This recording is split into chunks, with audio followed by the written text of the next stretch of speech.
Tea Life Hacker here. Hello everyone. With how to space letters, help your kids to space their letters. If you see they're having trouble with something like this, what the heck are you looking at right here? These are letters that are clumped together. This is often what you may see for children if you're working with kids. They may have their letters jumbled up together, and that can have something to do with difficulty in understanding the need for spacing, or even maybe spatial awareness, visual spatial awareness.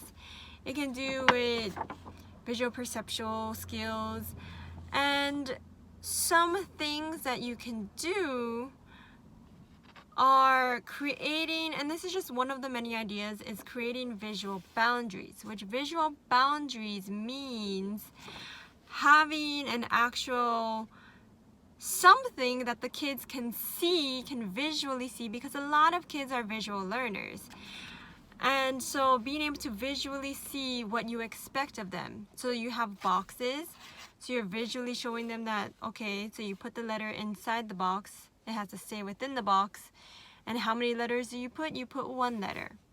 And then you need to put the next letter. And then they see that, oh, the letters are separated. And look, you can see each one individually. And by creating this space for them, you are kind of creating this, helping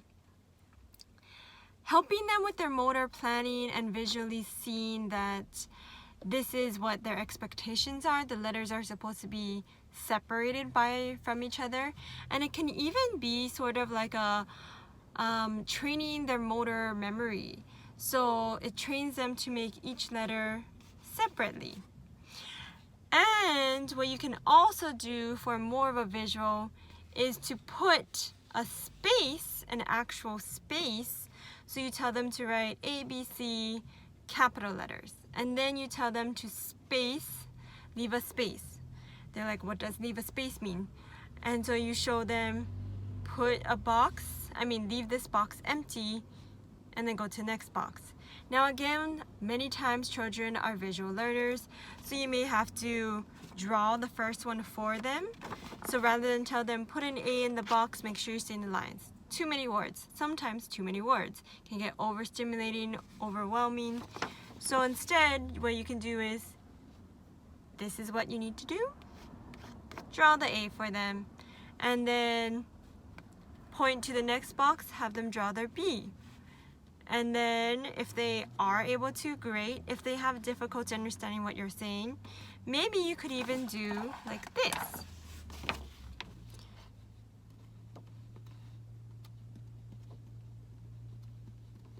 So notice what we're doing here. This is dots. You're showing the kids, you expect them to put the B here, but you're not actually doing the B for them. Or you could have them do not hand over hand, but hand over marker or pencil. So their hand is here, your hand is here. Or if you notice, they tend to put their hand up here, preference. Put your hand wherever it's convenient for you and the child, and then have them do the letter. So that way they're seeing, oh, so I'm sequencing A, B, and then show them you expect to put a C, and maybe you can put dots again, but maybe less dots. So maybe you can just put 3 dots so they know, oh, C. And then D, you put like, say for example, 1, 2, 3, 4. They're like, what is that? D. So then they have to put the D, because it also forces their letter identification and recognition, recall, which is often what children are also working on.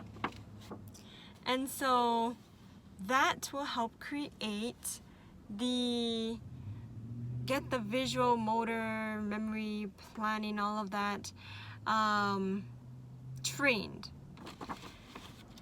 So notice also how these boxes are in marker, black marker, so that they can see it easily. What you can also do to make it more challenging as they get the hang of this is look at these boxes. no, I didn't stain the paper. It's the orange marker. And I purposely use something that is a little less hard to contrast, hard to see against the paper, because it forces them to kind of not rely on the marker, but rely on themselves to see how they need to space it. And they'll have a little bit of the marker showing, so they'll be like, oh, I see I need to space it because it's not all red here. And that kind of subtly trains the kids that, oh, so they're less reliant on the visual boundaries and they can do it more on their own. And then eventually you can get to the point of you just have a red marker against the red paper and then put on the lines. So it makes it even harder, and eventually they'll get it without having the lines here or any lines. So that is one of the many ways that you can work on spacing letters with the kids, with the children. And again, what you're working on in occupational therapy is not just being able to write the letters, being able to separate them, telling them how to separate. What makes it unique for us is that we can really focus in on the skills that the children are needing to work on, and you then get to that just right challenge for the children. So like I said earlier, maybe it's a visual spatial thing.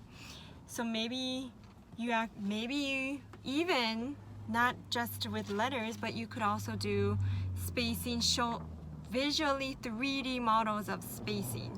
So say you have the blocks of the letters and then you space them out, or you just have like, I don't know, I have straws randomly. Straws, can you show me how you would space the straws? Put a finger in between. This is how you space your letters. Space out the straws, finger, like that. And then you put more straws, and then that's kind of a way to show the kids this is what spacing is. This is what we expect of your letters. So there's so many ways you guys can do it. It's really fun. Just get crafty, creative, trial and error. Get to your kids just right challenge where it's not too hard and not too easy. So they have enough frustration where it motivates them to do more and want to do more. Okay, bye-bye. OT Life Hacker out. Bye, guys.